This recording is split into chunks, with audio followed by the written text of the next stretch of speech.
আপনাদের ইটভাটার শ্রমিকেরা বা মালিকেরা যে আজ ইটভাটায় আগুন দিবে, তো কতটা শ্রমিক কাজ করে বা তাদের নিরাপত্তা কি, এই নিয়ে আপনারা যদি বলেন তো আমাকে জানতে পারি। সকলকে নমস্কার। ব্যাপারটা হচ্ছে যে আমাদের ইটভাটার শ্রমিক বেশিরভাগই মানে বাইরে থেকে আসে, বিহার ঝাড়খণ্ড এখান থেকে আসে। তাদেরকে বিভিন্ন সময় আমরা দাদন দিয়ে রাখি, তারা সিজনে এসে কাজ করে, প্রায় 7 মাস কাজ করে এখানে। আর তাদের সেফটি সিকিউরিটি জন্য আমরা যতটা পারি আমাদের ভাড়াতে আসে, যেমন পাকা ঘর করে দেওয়া আছে, হ্যাঁ, তাদের হেলথের ইয়েরা আছে, অফিসাররা আছে, তারা দেখাশোনা করে, আমরা দেখাশোনা করি। কোনো কিছু হলে হসপিটালাইজ করা আমরা করি সব কিছুই। হ্যাঁ, এগুলো দিক শ্রমিক কতগুলো কাজ করে? শ্রমিক একটা ভাড়াতে মোটামুটি 300-350 শ্রমিক কর্মসংস্থান হয়েছে। হ্যাঁ, অবশ্যই। তো তাদের কি পিএফ এর ব্যবস্থা করা আছে? হ্যাঁ, পিএফ ব্যবস্থা আছে। তো আপনারা যে এটা ভাটা চালান, তো এতে কোনো সমস্যা পড়েন বা সরকারি কোনো সহযোগিতা পান? সমস্যা বলতে ভাড়াতে প্রচুর সমস্যা বলেন। হ্যাঁ, প্রথমত হচ্ছে মাটি পাওয়া যায় না আজকে। আর সরকার রেভিনিউ নেয়, কিন্তু আমাদের কোনো মাটি দেয় না সরকার। এটাই সবচেয়ে বড় প্রবলেম। যে সরকারকে আমি রেভিনিউ দিচ্ছি কিসের জন্য? সে তো মাটি দিবে আমাকে, শিল্পটা চালাবার জন্য তো রেভিনিউটা দিচ্ছি আমি, কিন্তু আমাদেরকে সেই মাটির যোগান ঠিক মতো দেয় না। এবার আমাদেরকে সেই মাটি আনতে হয় বলি, তো তাতে আমাদের মানে বিভিন্ন রকম প্রবলেম সমস্যা হয়। আমাদের এই মুর্শিদাবাদ জেলায় মানে ইট শিল্প আর বিড়ি শিল্প সারা বড় কিছু শিল্প এখানে নাই।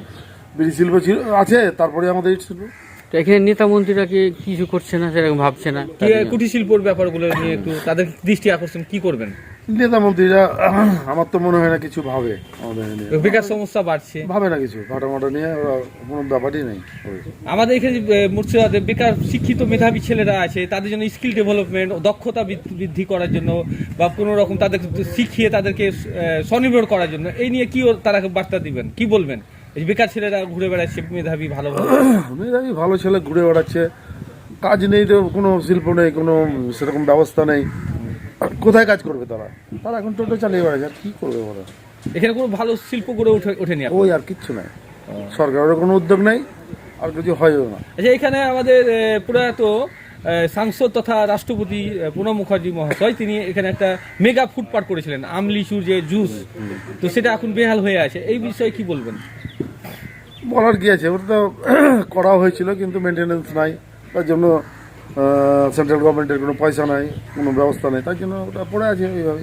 আমাদের যে বর্তমান সাংসদ খলিলুর রহমান মহাশয়, তিনি নিঃসন্দেহে ব্যক্তি হিসাবে খুব ভালো মানুষ, কিন্তু তিনি উন্নয়নের ব্যাপারে ওনাকে কি বলবেন, কি উন্নয়ন কি করা দরকার? খলিলুর সাহেব অ্যাজ এ ম্যান হিসাবে খুব ভালো মানুষ, এবং চেষ্টা করছেন ওনার তরফ দিয়ে যতটা পারছেন চেষ্টা করছেন। ওনার চেষ্টার ত্রুটি কম নেই। ওনার তো বয়স হয়েছে, অসুস্থ, তবুও আমরা দেখি যে উনি সবসময় পাঠিয়ে দিয়েছে এটা ওটা বিভিন্ন অনুষ্ঠান অ্যাটেন্ড করেন। ওনাকে বলবো যে যেটা করছেন আরও কিছু বাড়ান, একটু বাড়িয়ে আরও চেষ্টা করুন। কাকু, আপনি চাইছেন ইট ভাটা থাকতে থাকতে আরো কিছু শিল্প হোক এই জমিপুর, আপনি চাইছেন? অবশ্যই।